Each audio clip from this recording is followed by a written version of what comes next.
नमस्ते बच्चों।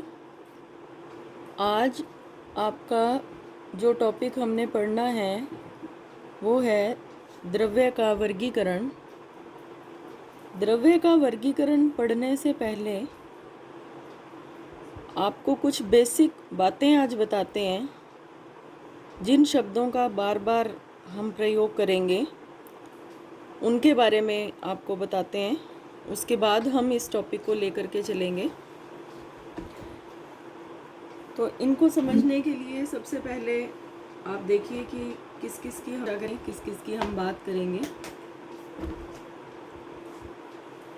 सबसे पहले आपको जिस शब्द को समझना है वो शब्द है परमाणु। देखो बेटा, ऐसा है कि ये शब्द पूरी केमिस्ट्री में 11th 12th या जब तक आप केमिस्ट्री पढ़ेंगे ये शब्द बार बार आते रहेंगे। तो इस वीडियो को ध्यान से देखें और इन शब्द से की कोशिश करें। पजल नहीं होना है, इनमें घबराना नहीं है आपको। सबसे पहले आपको जिस टर्म के बारे में समझना है, पढ़ भी चुके हैं वैसे, आप इन सब के बारे में पहले पढ़ चुके हैं, वो है परमाणु, जिसको हम इंग्लिश में एटम कहते हैं। और सामान्य रूप से बोलते समय ज़्यादातर परमाणु की जगह पर एटम शब्द का ही प्रयोग करेंगे हम बार बार। एटम या परमाणु किस अर्थ का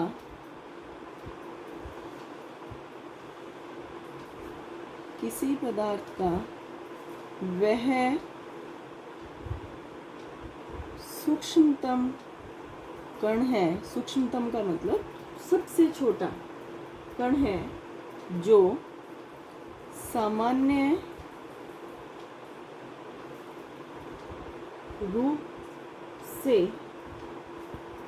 अविभाज्य होता है। यहाँ पर मैं सामान्य रूप से अविभाज्य होता है ऐसा क्यों कह रही हूँ? वैसे तो हम जो परिभाषा पढ़ाते हैं ना, उसमें हम यही बताते हैं किसी पदार्थ का वह सूक्ष्मतम कण जो अविभाज्य होता है, जिसको और नहीं तोड़ा जा सकता, उसे परमाणु कह देते हैं या एटम कह देते हैं। यहाँ पर मैंने सामान्य रूप से शब्द का प्रयोग इसलिए किया क्योंकि आजकल विशेष विधियों द्वारा बड़ी बड़ी प्रयोगशालाओं में अल्ट्रा स्पेसिफिक मेथड्स के द्वारा इसको तोड़ा जा सकता है। तो सामान्य रूप से इसको नहीं तोड़ा जा सकता, यह अविभाज्य होता है, उसे कहा जाता है परमाणु। इसका एग्जाम्पल अपने लेते हैं। आपने अपने आसपास के पदार्थों में एक बहुत कॉमन पदार्थ देखा है, कोयला। अगर आप कोयले को तोड़ना शुरू करें, इसको हम तोड़ना शुरू कर दें और तोड़ते जाएं, लास्ट में कण प्राप्त होंगे जिन्हें और नहीं तोड़ा जा सकता। वो सभी कण होंगे कार्बन के परमाणु। कोयला कार्बन से मिलकर के बनता है, तो वो होंगे कार्बन के परमाणु या कार्बन एटम्स। ऐसे ही हम एक और एग्जाम्पल लेते हैं आसुत जल का। डिस्टिल वाटर के नाम से आप इसे जानते हैं। डॉक्टर्स इंजेक्शन में इसका प्रयोग करते हैं। आसुत जल को यदि हम तोड़ना शुरू करें, देखिए कोयले को तोड़ना है तो उसके लिए आप हथौड़ी का प्रयोग कर सकते हैं या किसी अन्य माध्यम से इसको पीस सकते हैं। लेकिन जब आसुत जल को तोड़ने की हम बात करते हैं तो हमें उसके लिए रासायनिक विधियां काम में लेनी पड़ती हैं। ये रासायनिक विधियां सामान्य रूप से आप या हम प्रयोगशाला में काम में ले सकते हैं।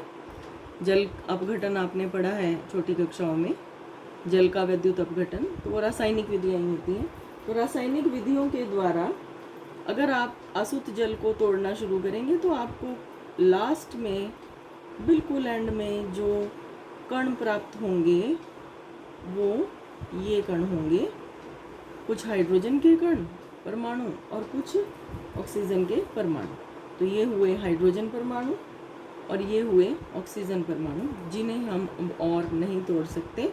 तो परमाणु किसी भी पदार्थ का वह सूक्ष्मतम कण जो अविभाज्य होता है, जिसे और नहीं तोड़ा जा सकता। अब बात आती है कि परमाणु को शो कैसे किया जाता है। तो परमाणु को, ये हुई इसकी डेफिनेशन, ये हो गई इसके एग्जाम्पल। अब हम अगला पॉइंट कर रहे हैं। परमाणु को रिप्रेजेंट कैसे किया जाता है, उसको शो कैसे किया जाता है, तो परमाणु को उसके प्रतीक से शो करते हैं या रिप्रेजेंट करते हैं। जैसे कि हम कहते हैं H। H का मतलब क्या है?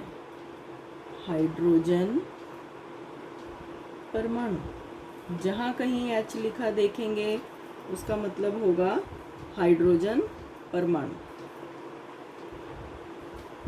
O, जहाँ कहीं आप O लिखा देखेंगे उसका मतलब है ऑक्सीजन परमाणु या ऑक्सीजन एटम। ठीक है, तो ये है इसको शो करने का तरीका कि परमाणु को कैसे शो किया जाता है और परमाणु की परिभाषा क्या होती है, उसके एग्जाम्पल वो हमने किए। अब जो अगला पॉइंट या बिंदु हमें समझना है वो है अणु। अणु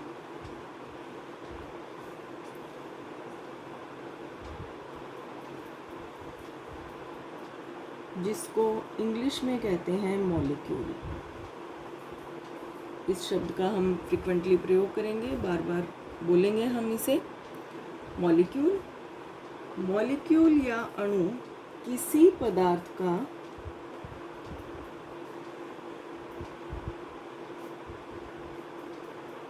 वह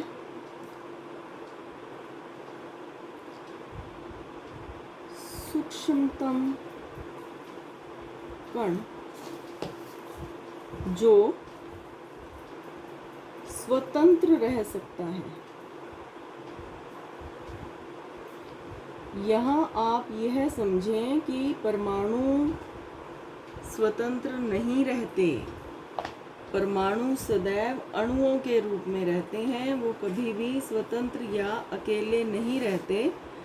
तो किसी पदार्थ का वह सूक्ष्मतम या छोटे से छोटा कण जो स्वतंत्र रह सकता है उसे कहा जाता है अणु, जो अपना अस्तित्व स्वतंत्र रख सकता है। ये इसकी डेफिनेशन होगी। अब इसके बारे में जो अगली बात है वो ये है कि अणु परमाणुओं से मिलकर बने हैं।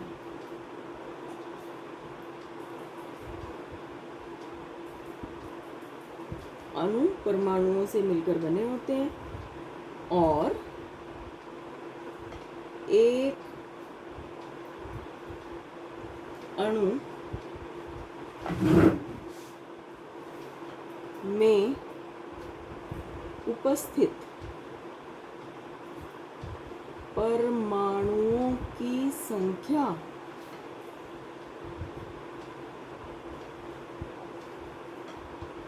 उस अणु की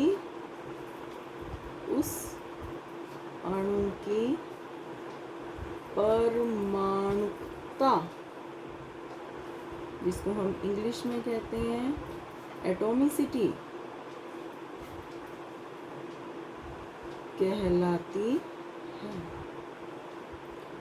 अणु परमाणुओं से मिलकर बने होते हैं और हर अणु में उपस्थित जो परमाणु है उस अणु की परमाणुकता या एटॉमिसिटी कहलाती है।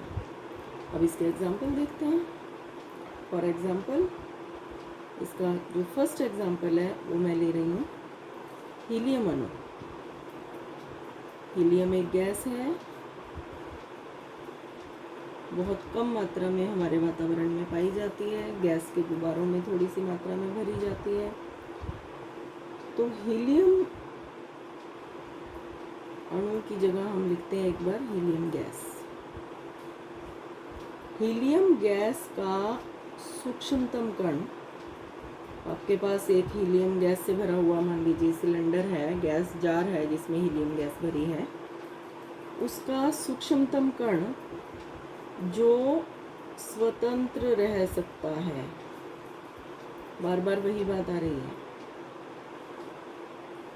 रह सकता है, हीलियम अणु कहलाता है। अब हीलियम अणु होता है He। कितने परमाणुओं से मिलकर बना? ये बना एक परमाणु से बना है। अतः हम क्या कहेंगे, इसका मतलब क्या कहेंगे, दैट इज हीलियम की परमाणुकता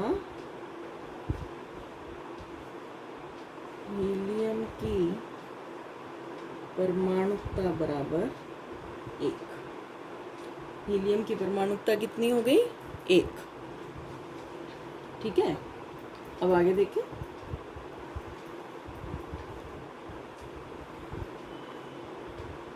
दूसरा एग्जाम्पल हम लेते हैं ऑक्सीजन गैस का। ऑक्सीजन गैस, इसका सूक्ष्मतम कण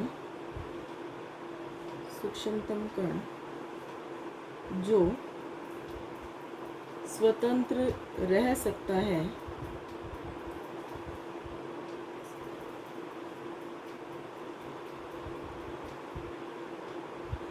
वो हो जाएगा ऑक्सीजन गैस का अणु, जिसको हम कैसे शो करते हैं।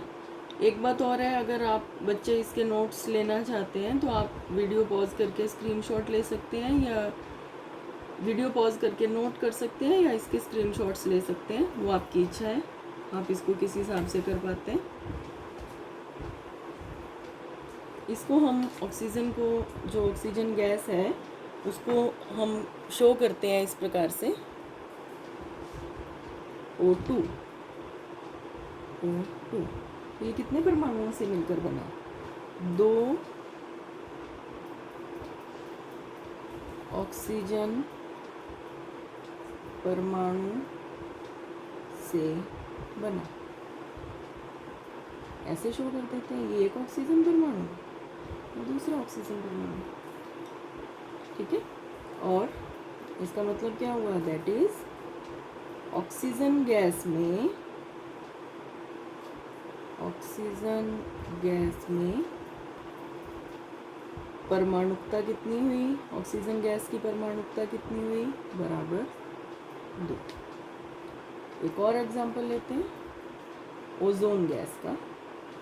ओजोन गैस, आपने ओजोन गैस के बारे में सुना हुआ है। ओजोन परत पाई जाती है जो पराबैंगनी किरणों से हमारी रक्षा करती है, उसके अंदर ओजोन गैस होती है।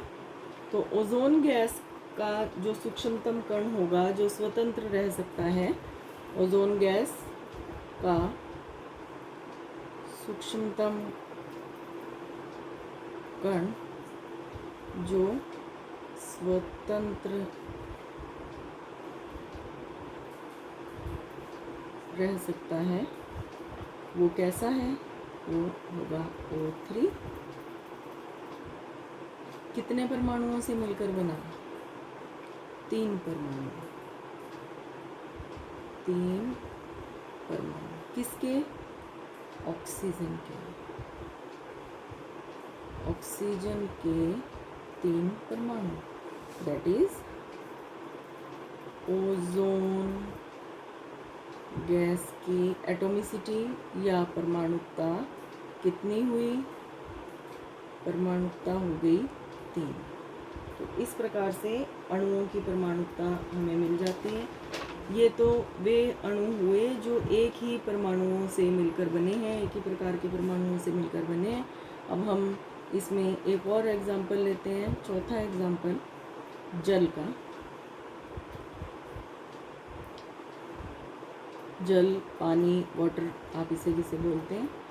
इसका जो स्वतंत्र सूक्ष्मतम कण होगा वो ये है। सूक्ष्मतम कण वो है H2O।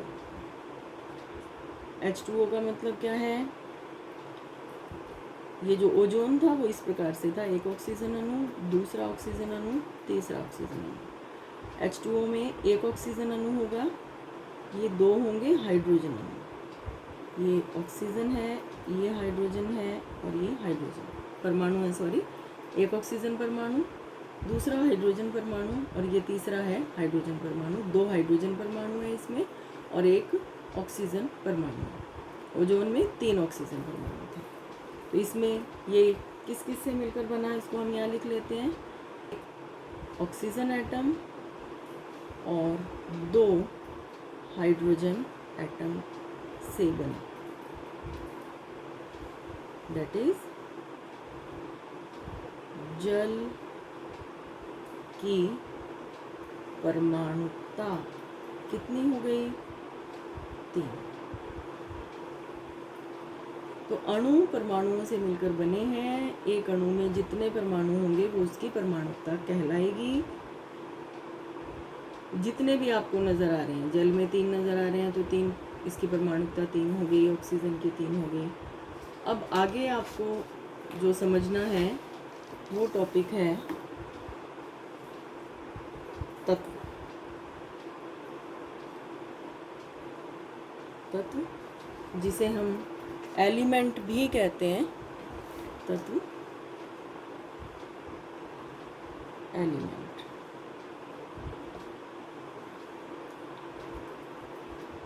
एक जैसे परमाणुओं का समूह, एक जैसे परमाणुओं का समूह, उसे कहते हैं तत्व। एग्जाम्पल देखिए, अब बहुत सारे हाइड्रोजन परमाणु हैं, हम कहते हैं हाइड्रोजन तत्व हो गया। इसको हम कहते हैं हाइड्रोजन तत्व।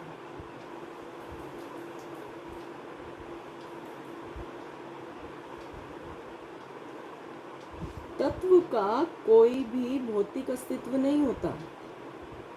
तत्व का भौतिक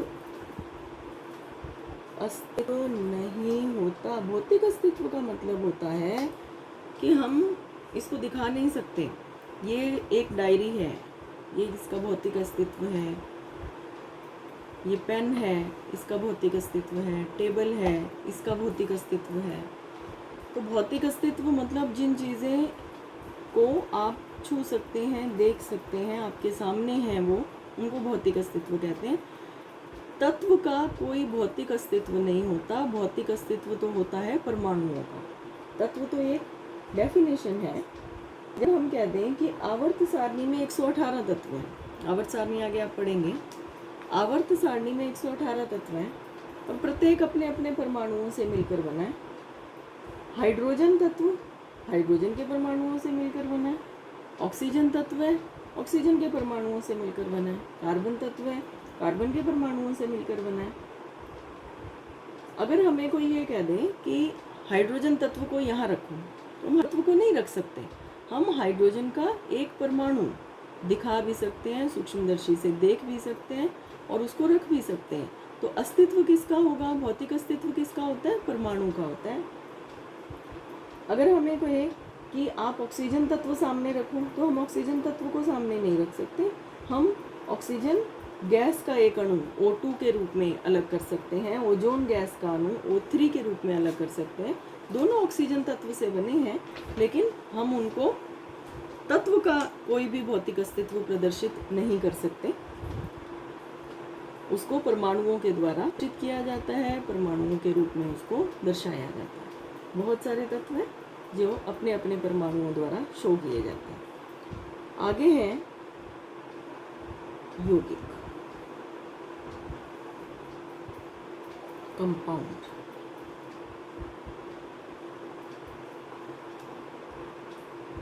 कंपाउंड की परिभाषा देखिए, यौगिक की परिभाषा आपकी बुक में दे रखी है। ये डेफिनेशन मैं वहीं से करवाऊंगी, पेज नंबर 6 पर दे रखी है आपके। मैं यहाँ नोट कर देती हूँ, आप अपनी किताब में भी देख सकते हैं इसको। ये देखिए यहाँ पर ये डेफिनेशन दे रखी है पेज नंबर 6 पर, मैं आपको नोट करवा दूँ। भिन्न भिन्न तत्वों के 2 या 2 से अधिक परमाणु जब भिन्न तत्वों के 2 या अधिक परमाणु एक निश्चित अनुपात में संयोजित होते हैं, ये बहुत विशेष बात है इसकी, निश्चित अनुपात वाली। निश्चित अनुपात में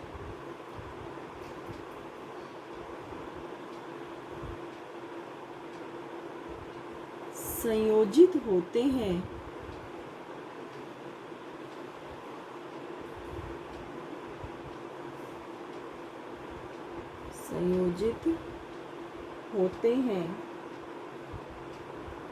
तब यौगिक का एक अणु प्राप्त होता है।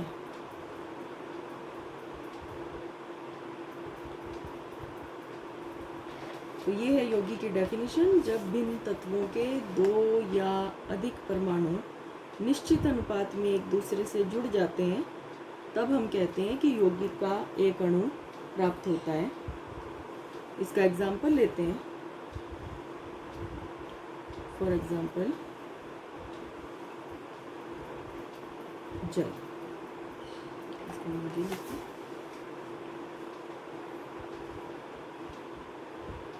जल।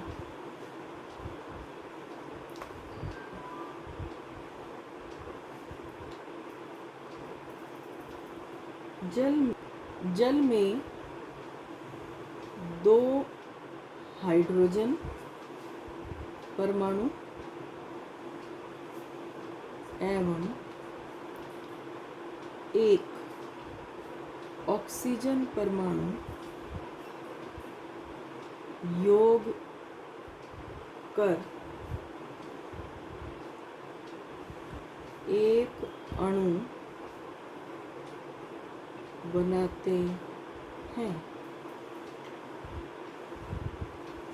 ये एक ऑक्सीजन परमाणु हुआ, ये एक हाइड्रोजन परमाणु, ये दूसरा हाइड्रोजन परमाणु। ऑक्सीजन O, हाइड्रोजन H और H। ठीक है। और अब देखिए इसका सूत्र क्या रहेगा, H2O। हाइड्रोजन परमाणु है, हाइड्रोजन तत्व के दो परमाणु हैं, ऑक्सीजन तत्व का एक परमाणु है। जितने परमाणु होते हैं वो संख्या पैर में लिख दी जाती है। हाइड्रोजन के दो परमाणु हैं तो इसके पाँव में 2 लिख दिया। ऑक्सीजन का एक परमाणु है तो एक को रिप्रेजेंट नहीं किया जाता, लिखा नहीं जाता। ठीक है। अब देखिए कुछ विशेष बातें हैं, यौगिकों से संबंधित कुछ विशेष बातें हैं, आपकी बुक में भी दे रखी है, आपको मैं और समझा देती हूँ। यौगिकों में विभिन्न तत्वों के परमाणु एक निश्चित और स्थिर अनुपात में होंगे। देखिए यौगिक में विभिन्न तत्वों के परमाणु सदैव निश्चित और स्थिर अनुपात में होते हैं। जैसे कि अगर जल है तो जल में हमेशा 2 हाइड्रोजन परमाणु और 1 ऑक्सीजन परमाणु रहेंगे। अगली बात, किसी यौगिक के गुणधर्म उसके घटक तत्वों के गुणधर्मों से अलग होते हैं। मतलब यौगिक जिन जिन घटकों से बना है, जिन जिन तत्वों से बना है, उनके खुद के गुण और यौगिक के गुण अलग अलग रहेंगे। इसको ऐसे समझिए, हाइड्रोजन और ऑक्सीजन दोनों के मिलने से जल बना। हाइड्रोजन भी गैस है, ऑक्सीजन भी गैस है, परंतु दोनों के जुड़ने से बना यौगिक H2O या जल, ये होता है द्रव। तो गुणों में अंतर आ गया। बनाने वाली हाइड्रोजन भी गैस, ऑक्सीजन भी गैस, लेकिन जब ये आपस में जुड़ गई, इनका योग हो गया, यौगिक बना जल, तो वो हुआ द्रव। तो ये गुणों में परिवर्तन आ जाता है। अब आगे ये भी है कि हाइड्रोजन है वो तेज ध्वनि के साथ जलती है, ऑक्सीजन खुद नहीं जलती परंतु जलने में सहायक होती है। तो दोनों ही कहीं ना कहीं जलने में योगदान दे रही हैं, परंतु पानी है वो पानी जल आग को बुझाने के काम आता है। तो गुणों में परिवर्तन आ गया। तो यौगिक की कुछ विशेष बातें ये रहेंगी कि यौगिक हमेशा परमाणुओं के निश्चित अनुपात में मिलने से बनेगा, वो अनुपात कभी बदल नहीं सकता। और उनके जो गुण होंगे वो अपने यौगिकों से, अपने घटकों से अलग हो जाएंगे। कार्बन डाइऑक्साइड का एग्जाम्पल लीजिए।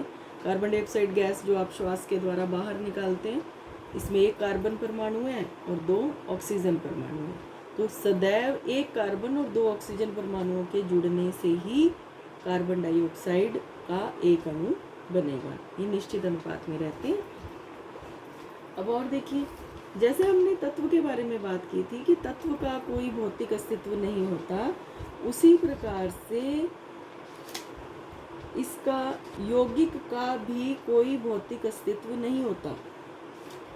यौगिक का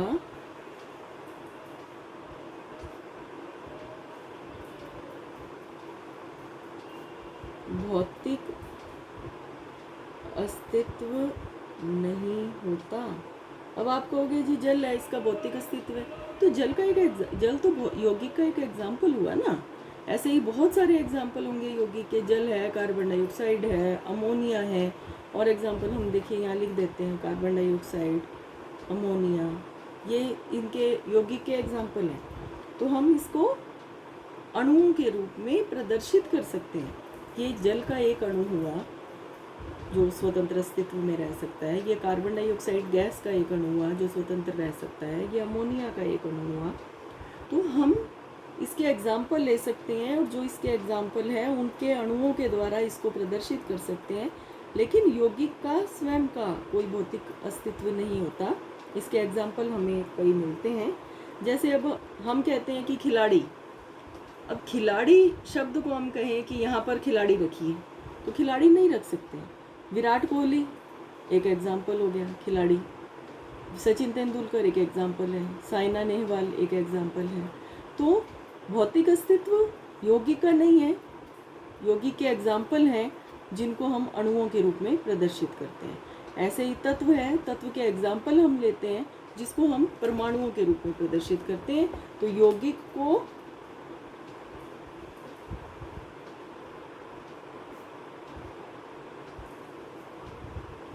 अणु के रूप में प्रदर्शित किया जाता है। ऐसे ही जो तत्व है, तत्व को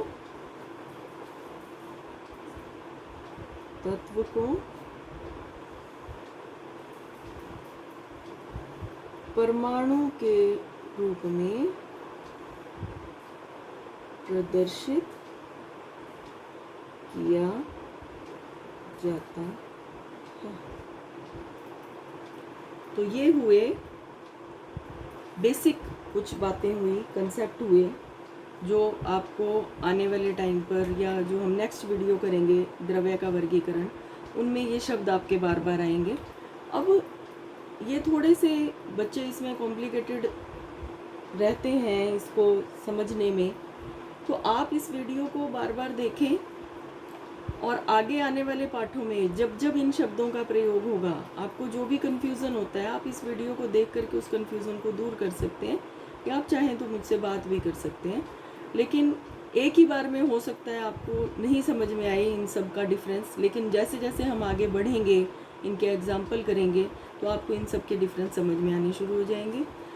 अब नेक्स्ट वीडियो में हम हमारे इसी पाठ का टॉपिक दोबारा ले लेंगे, द्रव्य का वर्गीकरण, जिसमें इन शब्दों का हम बार बार प्रयोग करेंगे। Thank you.